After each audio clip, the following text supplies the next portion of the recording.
Hello, my name's Elaine and I'd like to just spend a few minutes just talking about how to exercise safely, giving you some practical helps and hints so that you're not going to overdo things. Now, it's very important that when you exercise that you listen to your body. So your body's going to send you signals. It will tell you if you're doing too much.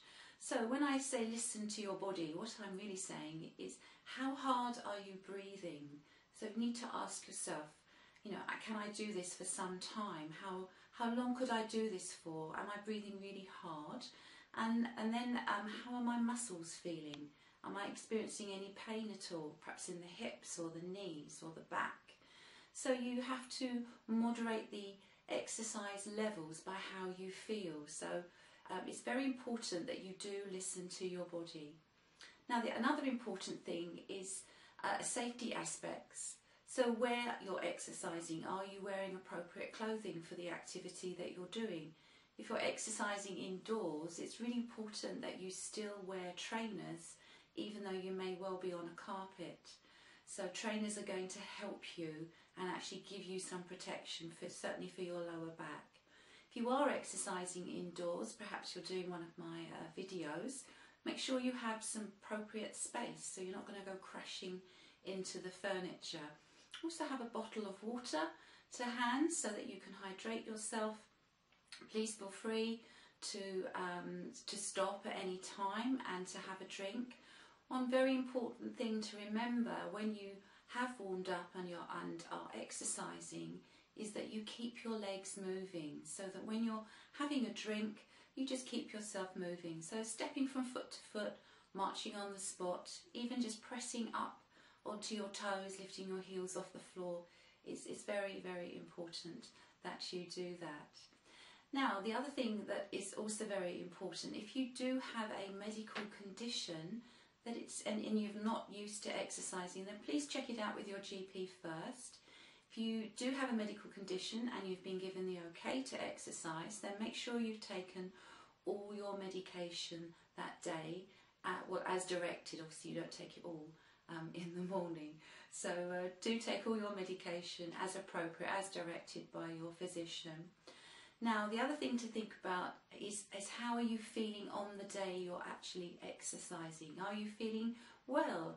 If you're not feeling 100% or you've got a heavy cold, then maybe that's the day you shouldn't be exercising.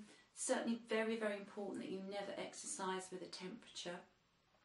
Also, if you're exercising and you've just had a meal, if it's a heavy meal, do allow at least 2 hours before exercising. If you're just having a light lunch, then certainly leave at least an hour, and that also applies for drinking alcohol.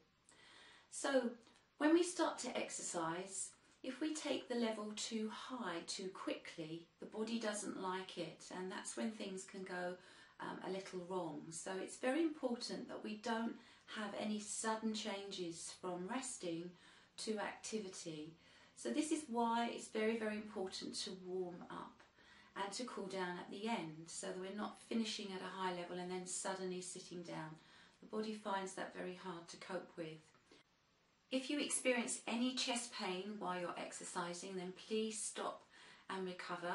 Chest pain on exercise is not a normal thing to happen, so please go and see your doctor, your physician, about that. Now, if you have high blood pressure and are on medication, it's important that when you warm up, you spend a little longer on your warm up, wanting to take between 12 to 15 minutes at a nice, easy level, so that you're gradually allowing the body to warm up, and then taking 10 minutes at least to cool down. If you're not on any blood pressure tablets, you need to allow at least 10 minutes for your body to make the changes it needs to. You'll find you'll get a better workout, you'll enjoy it more, it's not so much of a struggle those first few minutes. Now, in the website there are some information articles, and one of them is called Exercise, How Should It Feel? I would recommend that you read that article, because there it explains and gives you a scale which will help you judge how hard you're working. and that will just allow you to exercise safely, give you more confidence to do that. So you can find that at www.healthyheartsexerciseinretirement.com. That's all one word and all obviously lowercase. So it's important that when you come to start exercise that you are realistic about where you are. Now, some people when they retire are still running marathons, still going on expeditions, but that may not be you. So it's important to be realistic. Think about what sort of activity do I do? Sometimes it helps just to write it down about how long you're spending walking, how long you're exercising, perhaps either in a class environment or if you're cycling, because there's a wide variety of starting points, and you have to be realistic as to where you're starting from. So if you're not used to doing any exercise at all, then you need to start by perhaps by walking, maybe a 5-minute walk, gradually increasing. So the videos that will be posted again on the website, I will place levels next to them. You'll be able to read about how hard they are, how long they are. You'll be able to judge it. So it's very important that when you exercise, as I already said, you listen to your body. You don't push yourself beyond that level that you feel comfortable. So that's very important. So I strongly recommend that you sign up. You can do that again on the website, and then you'll be informed about all the latest articles going on, and of course the videos as well, education videos as well as exercise videos. So I hope you enjoy that. I hope this has been of some help to you, and it's been nice meeting you. Bye bye.